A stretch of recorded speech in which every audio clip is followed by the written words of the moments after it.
If you're going to call her a thief, Dante Bellori said softly, at least spell her name right. The silver tray in Elena Moore's hands tilted just enough for one wine glass to roll against its rim, chiming once in the dead silence.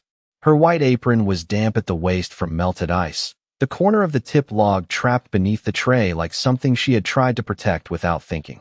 On the disciplinary form, under missing cash, $3,700, her name had been written as Elena Moore.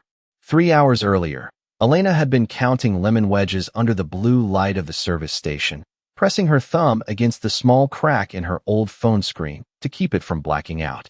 The dinner rush at Bellori's was already breathing down the walls, all low jazz, expensive perfume, polished wood, and the soft violence of rich people who never had to raise their voices to make a server feel invisible. Elena moved between tables with a full tray balanced on her palm, her feet aching inside shoes she had glued twice, her name tag pinned straight over her heart because her grandmother used to say a woman with nothing left still had her name. She had learned to notice things no one paid her to notice, which VIP folded bills once before tipping, which bartender skimmed foam off the top of a drink, which camera above the wine fridge caught reflections even when the hallway camera went dark. She also knew Victor Hale's smile. The manager smiled like a man offering help while measuring where to cut. Near midnight, when the last private table had been cleared and the kitchen lights turned harsh and white, Victor locked the front door from the inside. The click was small, but every server heard it. He placed an empty cash envelope on the bar, smoothed it with 2 fingers, and said, "I'm sure this is only a misunderstanding." No one breathed easier. Victor never sounded kinder than when he was about to hurt someone. He turned toward Elena slowly, his tailored sleeves spotless, his face arranged into sympathy. Some people steal because poverty teaches them to survive before honesty teaches them restraint. A busboy lowered his eyes. A bartender stopped drying the same glass. Elena felt the room remember things she had never told it. Her father's conviction, the newspaper clipping, the landlord who once said bloodlines did not change. Victor slid the form across the bar. $3,700 is missing from tonight's cash pool. Your drawer was short. Your signature is in the tip log. I'm afraid we have to do this properly. Elena looked at the paper, then at the tip log half hidden beneath her tray. She did not cry. She set the tray down carefully, even though the glass trembled against the metal.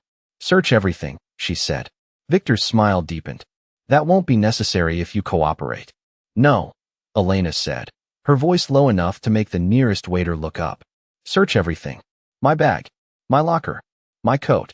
But don't erase tonight's entries. That was when Dante Bellori stepped out of the private booth near the back wall. He had been there the whole time, in a black suit without a wrinkle, one hand resting beside an untouched glass of bourbon. He did not look angry. That made the room colder. Victor straightened.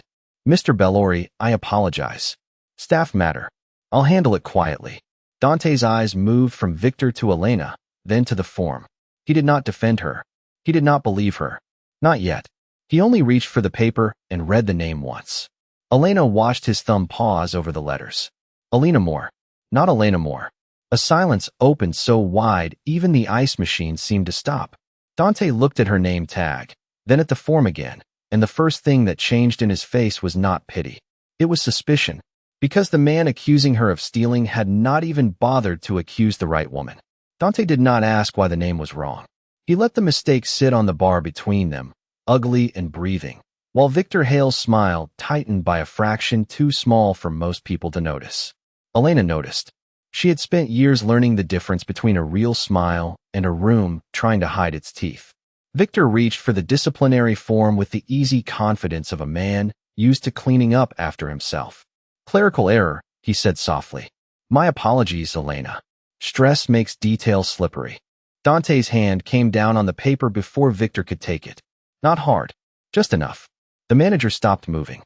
Behind the bar, the dishwasher started its final cycle, a low metallic groan filling the silence like weather in a sealed room. Someone's wet towel dripped steadily into a plastic bucket. 3 drops. 4. 5. Elena kept her hands flat on the edge of the bar because if she folded them, someone would think she was begging. Victor turned to the staff with that same careful sorrow. No one wants this to be true. Elena has had difficulties, And we all know certain family histories can weigh on a person. Compassion matters. But so does accountability. The word family moved through the room like smoke.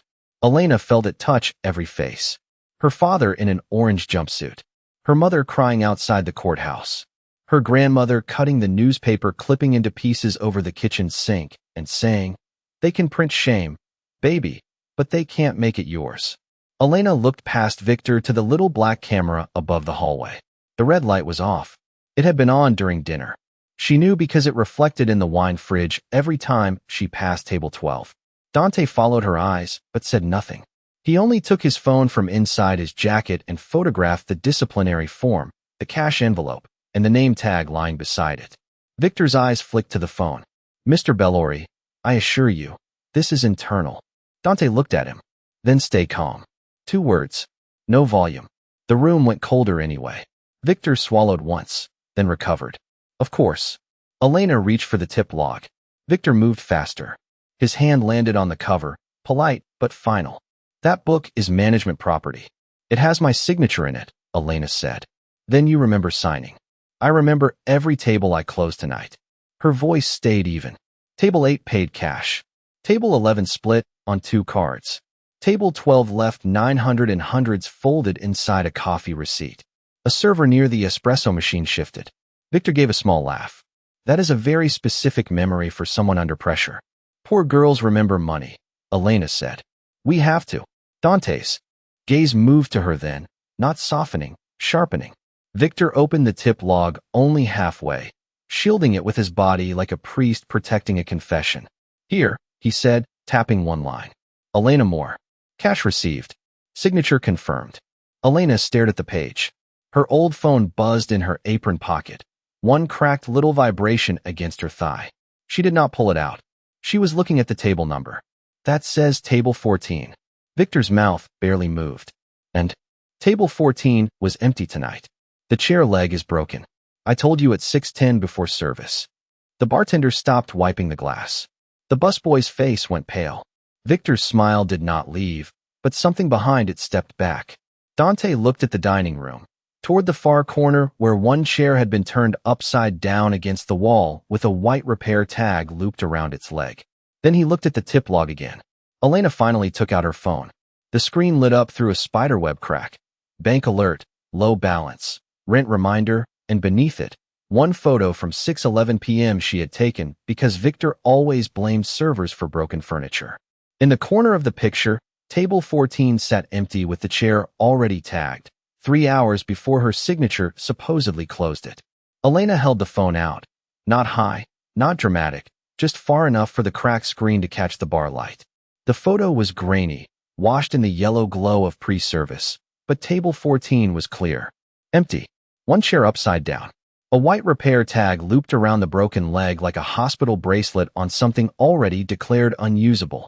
Victor looked at the picture for half a second too long before he smiled again.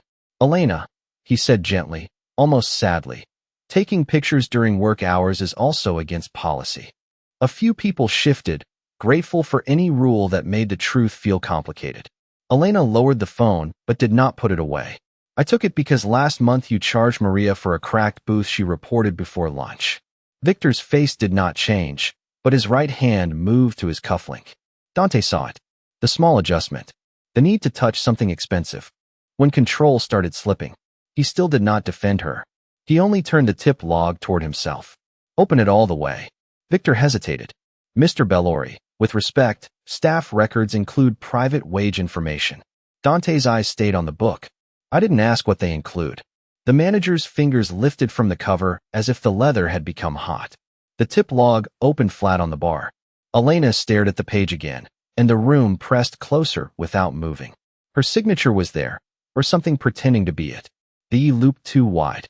The final A dragged low, like a hand trying to imitate a woman it had never cared enough to study. But that was not what made her throat tighten. It was the paper itself. "That isn't my page," she said. Victor exhaled through his nose, patient, wounded. "We've been through this." "No." Elena touched the lower right corner without moving the book. "My pages bend here." The staff looked down. "Every night, I write with wet hands because I close the iced tea station before cash count. The corner gets soft. It curls. Her finger hovered above the clean, sharp edge. This page never touched water. The dishwasher groaned again in the back, then fell silent. Dante leaned closer, not to her, to the paper. He saw what she meant. The page before it had a faint gray ripple near the corner. The page after it had a crescent stain, pale brown, probably coffee. But the page with her signature was clean. Too clean. Victor gave a quiet laugh meant to rescue everyone from discomfort. She is a good waitress. Very observant. But fear can make people invent patterns. Elena's old phone buzzed again in her palm. This time the notification banner slid across the cracked glass before she could stop it. Final notice, St. Agnes Medical Billing. Amount due, $486.75. Someone behind her saw it. Someone inhaled. Shame rose hot under her skin, but she did not turn the phone over. Let them see it. Let them see the number that had followed her through double shifts and skipped dinners and shoes with cardboard under the soles. Victor saw it too, and his voice softened into something crueler than anger. This is exactly why we should handle this. Privately. People under financial strain make desperate choices. Elena looked at him then. Not down. Not away. Desperate people count better than comfortable ones. Dante's gaze moved from her face to the phone, then back to the tip log. What else is wrong with the page? He asked. Not kind. Not warm. Precise. Elena swallowed. The ink. Victor's smile thinned. All staff use blue pens. Not that blue. She reached slowly into her apron pocket and took out the cheap-capped pen she carried every shift. The plastic was scratched, the clip broken, the barrel taped near the tip. Mine skips when I write fast. It leaves a gap in the downstroke. She pointed to the signature. Smooth. Perfect. Too careful. Dante took the pen from her hand without touching her fingers.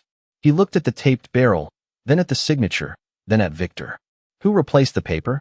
Victor's eyes flicked, just once, toward the office hallway. It was gone almost before it happened. Almost. But Elena followed it. She had followed glances all her life because powerful people rarely pointed where the truth was buried. On the floor beside the office door, half tucked under the rubber mat, lay a torn strip of tip log paper with a faint water curl at one corner and the blue ink skipping in the downstroke exactly where her real signature always broke. Elena saw the torn strip at the same moment Victor's shoe shifted. Not much. Just half an inch toward the rubber mat. Enough to make the paper disappear beneath the polished toe of a man who had never scrubbed gum from under a table in his life. She did not lunge for it. She did not point and shout. She bent slowly, as if tying the loose lace on her work shoe, and pressed 2 fingers against the corner of the strip before his heel could claim it. Victor looked down at her with a sadness so practiced it should have had its own uniform. Elena, he said, please don't embarrass yourself further. The sentence landed harder than an insult because it sounded like concern. A few staff members looked away, relieved to let kindness do the cruelty for them. Elena stood with the torn paper held between her fingers. It was smaller than a receipt, barely. 3 inches wide, soft at the corner from water, with the broken blue stroke of her real signature cutting through the edge like a vein. She placed it on the bar beside the open tip log. Not in front of Dante. Not in front of Victor. In the center, where the room could not pretend it had not seen. Victor's assistant manager, Clara Wynne, stepped forward from the office hallway. She wore a cream blazer, pearl earrings, and the clean perfume of someone who spent more time near money than steam. Mr. Bellori, she said, voice smooth as linen. With respect, this is becoming emotionally charged. Elena is clearly overwhelmed. Perhaps we move this to the private dining room before the staff starts building stories out of scraps.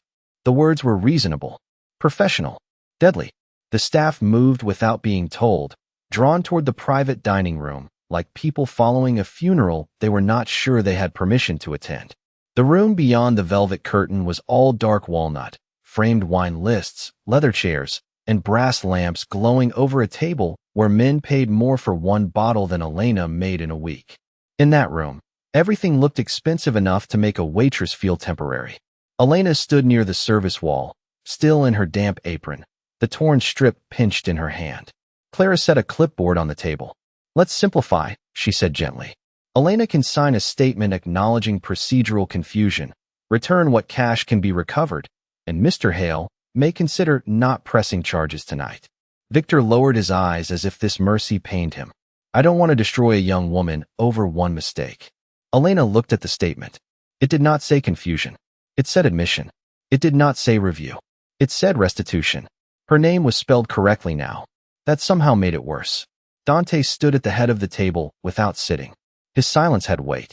It pressed on the brass lamps, the wine glasses, the smooth faces waiting for the poor girl to be grateful for a smaller punishment.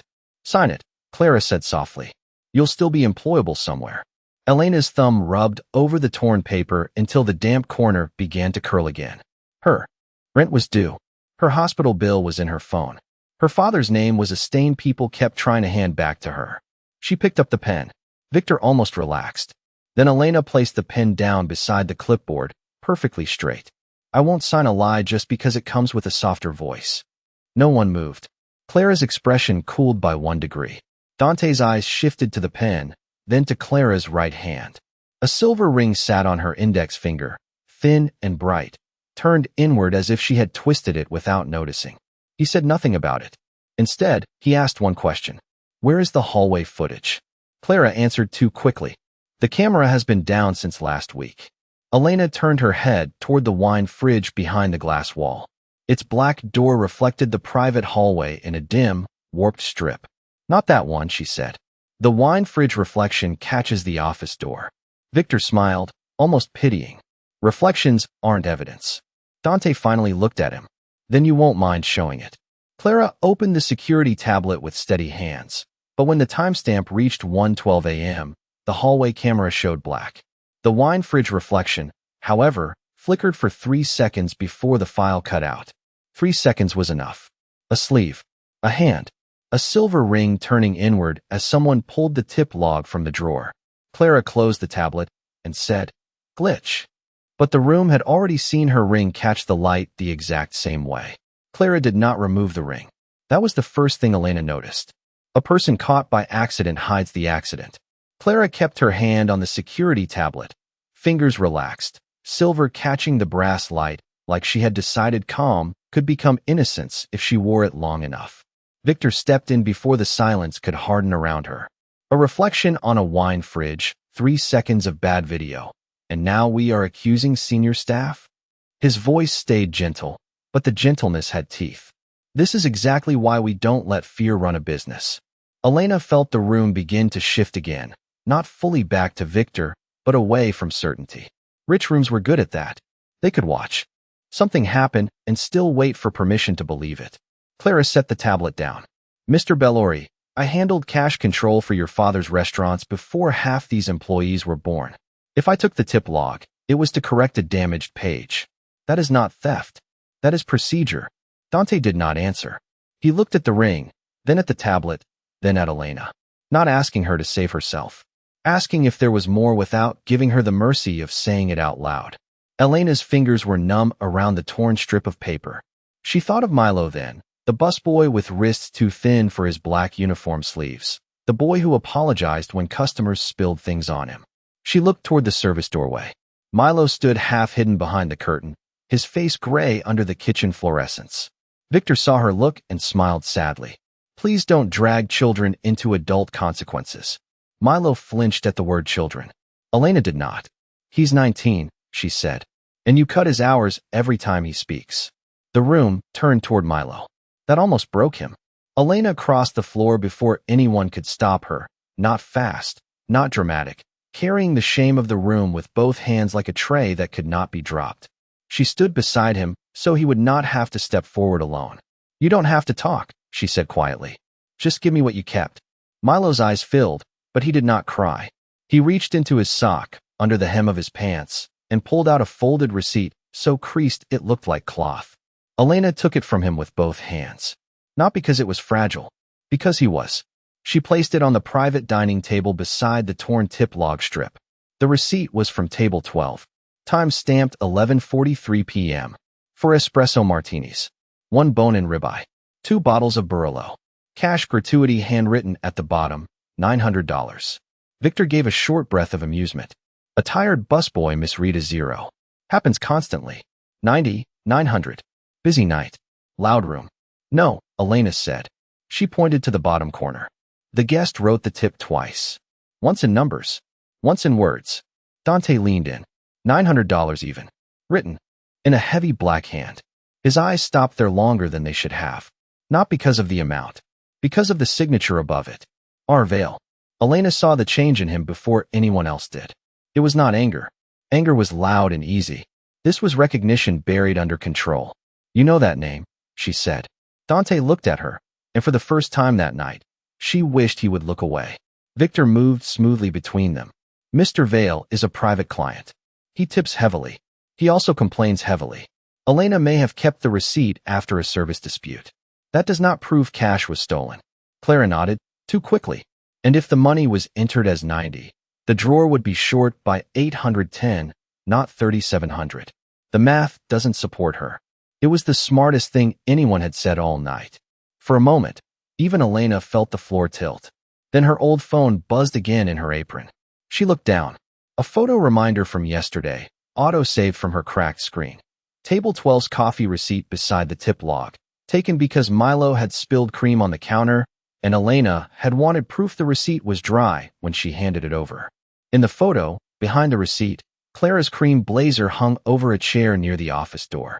From the pocket peeked the corner of a second receipt. Same table, same time. Dante took Elena's phone carefully, zoomed in once, and said nothing for so long Victor's smile finally began to look borrowed. Then Dante turned the screen toward Clara. Why did you have a copy of a cash receipt before cash out? Clara's ringed hand went still, and Dante's eyes moved past her to Victor Hale, the man he had trusted to run his house. Dante did not ask Clara the question twice. He left it on the table beside the receipt, beside Elena's cracked phone, beside the torn strip of tip log paper with the curled wet corner. In the private dining room, the brass lamps hummed softly above everyone's heads. Somewhere beyond the velvet curtain, the dishwasher kicked back on, washing plates for meals Elena could not afford to eat. Its steady churn filling the silence Victor no longer knew how to own. Clara looked at the phone, then at Dante, then at Victor, as if searching for the safest place to put her fear. I prepare backups, she said. That is my job. Dante's face did not move. Before cash out, Clara opened her mouth, closed it. Victor stepped in with perfect timing. Mr. Bellori, this is turning into a trial over office habits. Elena is scared. Milo is scared. Everyone here is exhausted. We can reconcile the drawer in the morning. Elena looked at the receipt again. $900 even. Table 12. 11:43 p.m. Her rent notice still sat on her phone screen beneath the photo, small and humiliating. Victor had seen it. Clara had seen it. Half the room had seen it. But for the first time all night, Elena did not feel poor. She felt precise. I don't want the money, she said. Her voice was quiet, but it cut through the dishwasher noise. I want my name off a lie. Dante looked at her then. Not with pity. Pity softened people. This look measured the cost of what he had ignored. Your full name, he said. Elena Grace Moore. Victor made the smallest sound, almost a sigh. Mr. Bellori, with respect, no one word. The room obeyed it before anyone understood why. Dante took out his phone and called someone. He did not raise his voice. Elias. Bring payroll records for 6 months. Tip logs. Shift changes. Cash adjustments. Every termination marked theft or shortage. A pause. Now. Victor's expression held, but the color under it thinned. Clara folded her hands. Her ring disappeared beneath her opposite palm. Rain started tapping against the tall private dining windows, soft at first, then harder, turning the city lights outside into blurred gold wounds. For 3 minutes, no one spoke. Elena watched droplets race down the glass and thought of her grandmother's kitchen, the unpaid St. Agnes bill, the way shame always seemed to arrive with paperwork. Then Dante asked Milo one question without looking away from the rain. Who told you not to talk? Milo's throat worked. Victor smiled gently at the boy. Careful. Memory becomes unreliable under pressure. Elena stepped half an inch closer to Milo. Not enough to challenge. Enough to stand beside him. He asked you who? She said. Milo stared at the floor. Scheduling office, he whispered. They said if I confused table 12 again, my mom's cleaning contract would be reviewed. Clara's fingers tightened around her ring. Dante heard it. Not the words only. The shape of them. A threat disguised as administration. When Elias arrived, He did not enter like a rescuer. He entered like bad news in a gray overcoat, carrying a laptop and a stack of printed records still warm from the office printer. He laid them out on the table. Names, dates, adjustments. Elena saw her own name near the bottom, spelled correctly in payroll, incorrectly on the disciplinary form. Above hers were 3 others: Maria Santos, Janine Cole, Priya Desai, each one marked cash shortage. Each one scheduled on a night when Table 12 or Table 6 or the private room had paid large cash tips. Each one terminated within 48 hours. Dante turned a page. Another record. Then another. His silence changed. It no longer waited. It counted. These women were fired, he asked. Victor's smile came late. Unfortunately, yes. Pattern issues. Low-income hires sometimes struggle with cash handling. We tried to be compassionate. Elena's hand closed around the edge of the table until her knuckles lightened. She remembered Maria crying in the alley with her apron still on. Janine leaving her locker open because she had not been allowed back to empty it. Priya's name disappearing from the schedule like a plate cleared too early. She reached into her apron and pulled out her old phone again. "I have pictures," she said. Victor turned toward her too quickly. She met his eyes. "Not because I knew. Because I didn't." Her cracked screen showed old photos of tip log pages, taken over weeks under bad service station light. Water stains, blue skips, cash totals, table numbers. Dante scrolled once, twice, then stopped on a photo from 4 months earlier. In the corner, behind a page marked shortage, Victor's hand rested on the bar beside Clara's silver ring. Dante looked from the photo to the man he had trusted with his restaurant, his staff, his house. And in that cold, careful silence, he understood he had not been watching Elena too closely tonight. He had spent years not watching Victor closely enough. Dante did not move after the photo stopped on Victor's hand. That was what made it worse. Angry men filled rooms. Dante emptied them. He stood at the head of the private dining table while the rain blurred the windows behind him, the old tip log pages glowing on Elena's cracked phone like evidence pulled from a grave. Victor's smile remained, but it had become a thing held in place by muscle, not confidence. 4 months of old photographs, he said carefully, taken by an employee who admits she did not understand what she was documenting. That is not proof. That is panic with a camera. Dante placed the phone face down on the table. Then we test procedure. Clara looked up too quickly. Now. No one argued. Dante turned to Elias. Print tonight's cash-out sheet. Blank copy. Same format. Elias opened his laptop. The printer in the office hallway woke with a thin mechanical whine, spitting paper into a room where no one seemed willing to breathe. Elena stood beside Milo, her damp apron cold against her stomach, the torn strip still folded under her thumb. She knew Victor expected numbers. Managers like him loved numbers because numbers could be moved, rounded, softened, renamed. But Elena was thinking about hands. Clara always held keys between her index and middle finger when she was nervous, teeth pointed outward like a weapon. Victor never touched the cash drawer with his left hand because his watch scratched the metal. Small things.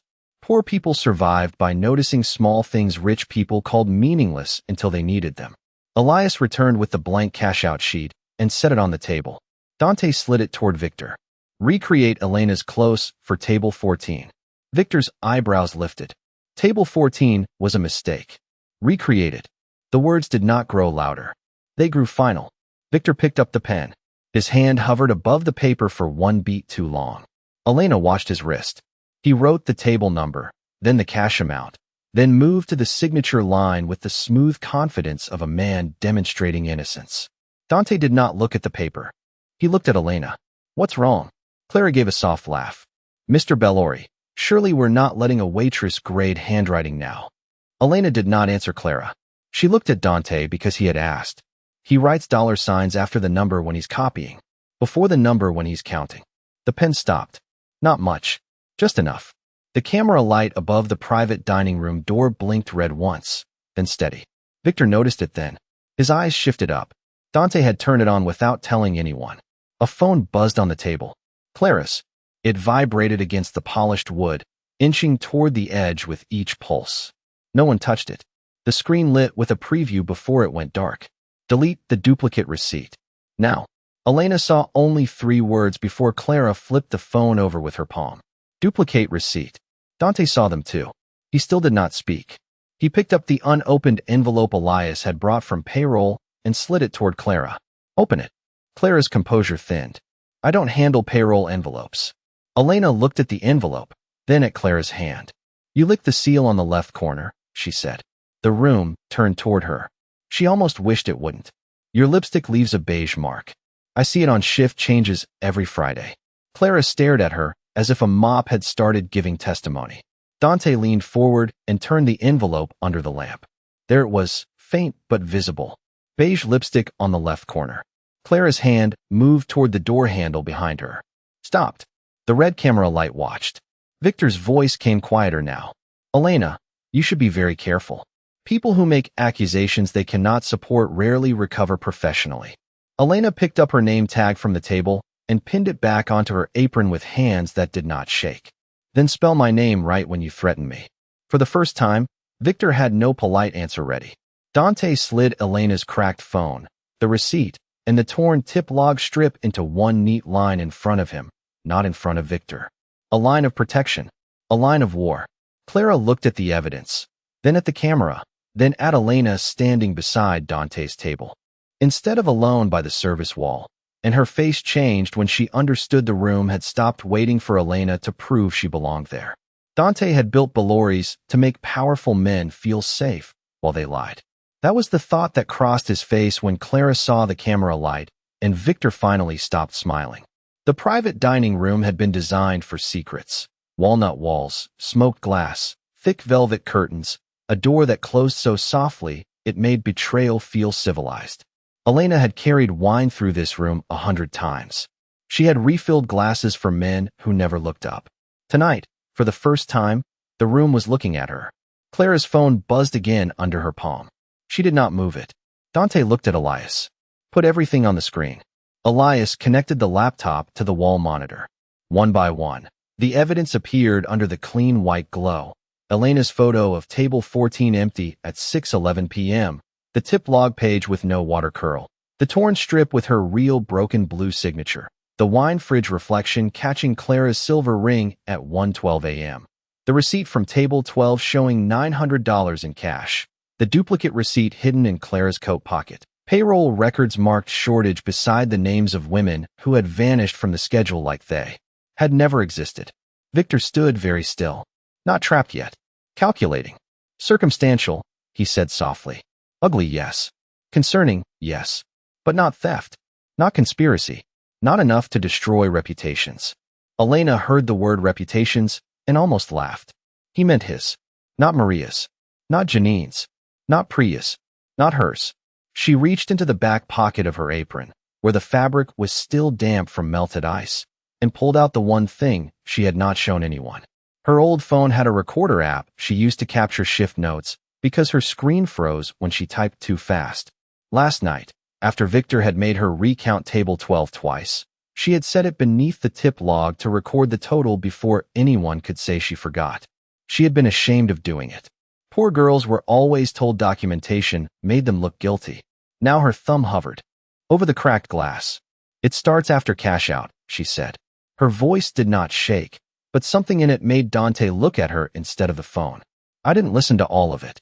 I was afraid if I knew, I'd have to decide what to do. Victor's face changed first. Clara's hand went white over her ring. Elena pressed play. For 2 seconds there was only room noise. Ice clinking, the low thud of the office drawer, Clara's voice saying, "Use the girl with the prison father. Nobody will question it." Then Victor, calm and close to the recorder, answered, "Not girl. Waitress." It sounds less personal in a report. The room did not explode. It died. Dante's face went pale in a way Elena would remember for the rest of her life. Not from weakness, but from the violence of a man realizing the rot had been using his name as shelter. The recording continued. Victor mentioned the private contract. The cash moved through tip adjustments. The doc client. The women fired before Elena. Every sentence was a shovel hitting bone. Dante did not speak when it ended. He looked at the monitor, then at Elena's name tag, then at the tip log. For one unbearable second, he could not look at her. When he finally did, there was no pity in his eyes, Only apology sharpened into something colder. Elena stepped to the table and opened the real tip log photo folder on her phone. "Read their names," she said. Not loud, not pleading.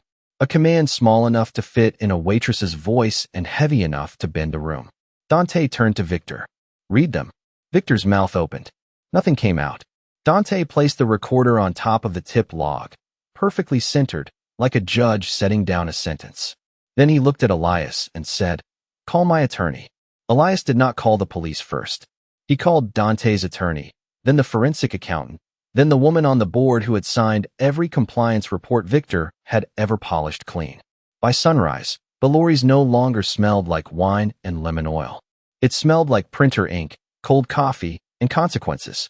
Victor Hale was removed through the front door, not the back, his access card placed in a plastic evidence sleeve beside Clara's silver ring, the duplicate receipt, and the recorder Elena had been ashamed to own.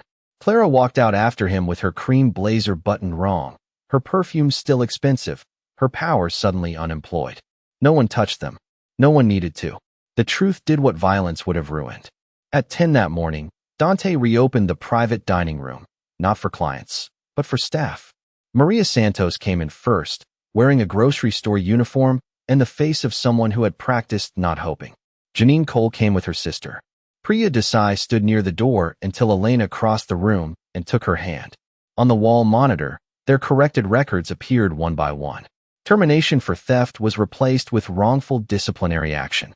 Missing cash was replaced with management fraud. Final pay owed. Tips owed. Damages pending. Dante stood at the head of the table and read every name himself. Slowly, correctly. When he reached Elena Grace Moore, his voice changed just enough for the room to hear the weight of it. "This woman kept the truth when the rest of my house made silence look professional." He did not offer her pity. He offered proof.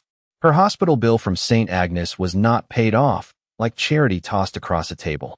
Dante's attorney arranged a medical debt advocate, corrected the inflated charges, restored her insurance paperwork, and placed the remaining balance into a staff hardship fund with rules Victor could never have touched. Milo's mother kept her cleaning contract. Every tip would now be counted under camera by 2 staff members, with digital copies sent before anyone left the building. No manager would ever again own the book alone. Then Dante picked up Elena's name tag, the same one she had placed beside the accusation hours earlier. The metal was scratched. The pin was bent. For most of the night, it had looked small enough to lose. He held it out to her with both hands. "It should never have been taken from you." Elena pinned it back onto her clean apron. Not the damp one from last night. A new white apron, pressed and folded, with no stain at the waist and no fear hidden under the fabric. The room stood for her, not because Dante moved, but because he did not. He let the silence belong to her this time. Elena opened the new tip log. Her taped blue pin rested beside it. Someone had tried to make that cheap pin proof of desperation. Now every eye in the room watched as she wrote the first line, all cash counted in the open. Her hand did not shake. That evening, after the last statement was signed and the last apology was spoken without being softened, Dante found her in the empty dining room with a hot coffee cooling between her hands. "You staying?" he asked. Elena looked at the name tag, straight over her heart. "For now," she said. "Somebody has to make sure the book tells the truth." Dante looked down, and for the first time all night, the most dangerous man in the room had no answer, because the waitress everyone had tried not to hear had become the voice the whole house now followed.